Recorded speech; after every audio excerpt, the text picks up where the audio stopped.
officials say they believe they know what brought that plane down, that jet, a Boeing 777, one of the most reliable planes in the world. ABC's chief investigative correspondent Brian Ross here now with the latest on the investigation tonight. Brian. Good evening, David. With the rebels controlling the crash scene, the investigation of what happened and why is already facing serious questions and obstacles that could create a showdown with Russia. Even that dramatic footage of the moment of impact is being questioned. U.S. officials point fingers of blame at the pro-Russian rebels. They ask who just happened to have a camera rolling at the precise direction and time the plane was blown out of the sky, bursting into flames. Almost immediately, the pro-Russian rebels moved in to secure and take control of the crash scene and the debris field that stretches over 10 miles. A gruesome landscape littered with pieces of Malaysian Flight 17, remains and personal belongings of the 295 on board. A tourist guide to Bali unscathed. At the scene was John Wendell, a freelance reporter for ABC News. There's blood splattered everywhere and pieces of remains. Oh. Tonight, the rebels claim they have recovered the plane's critical black box data and voice recorders and will send it to Moscow. U.S. officials say there is evidence the plane was shot down. Shot down, not an accident. Blown out of the sky.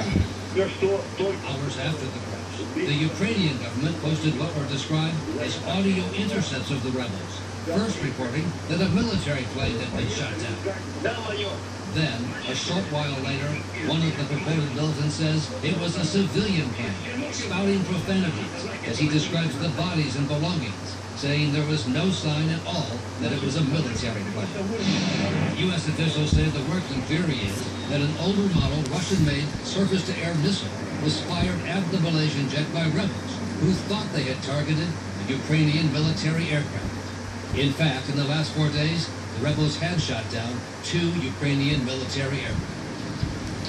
Tonight, a senior intelligence official cautioned that the U.S. still does not have smoking gun quality evidence that links the crash to a missile or to the rebels.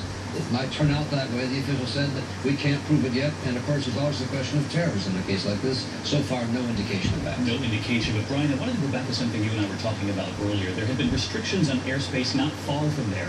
So why was this jet allowed to fly through this particular dangerous region? Well, that's a very important question being asked now. In fact, there was a restriction. Planes could not fly below 32,000 feet. They flew at 33,000 feet, so they're just 1,000 feet above the restricted area. But this is over a war zone where in the last 4 days, 2 planes had been shot down. So it's an excellent question, but the airline says there were no restrictions whatsoever, and they felt safe flying over that. Yeah, so a lot of people scratching their heads over this. Okay, Brian, thank you. I want to get back to ABC's chief global affairs correspondent, Martha Raddatz, tonight. And Martha has been working for sources all day. How was the U.S. So able so quickly to conclude that this plane was in fact shot down, Martha? Well, David, there are U.S. intelligence satellites that are capable of detecting a surface-to-air missile launch. They're not the ones the U.S. military uses to detect ballistic missiles.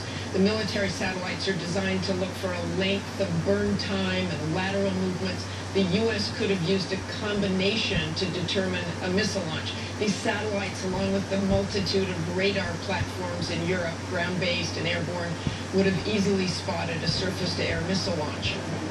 Martha Raddatz leading off this half hour as well with us, along with Brian. Our thanks to you both. And, of course, so many people still wondering about passenger planes flying through dangerous skies. And so we want to continue on this notion, bring back in aviation expert and former commercial pilot John Nance back with us tonight. And, John, is it common, you were a commercial pilot yourself, to be warned when you're flying over dangerous zones like this one?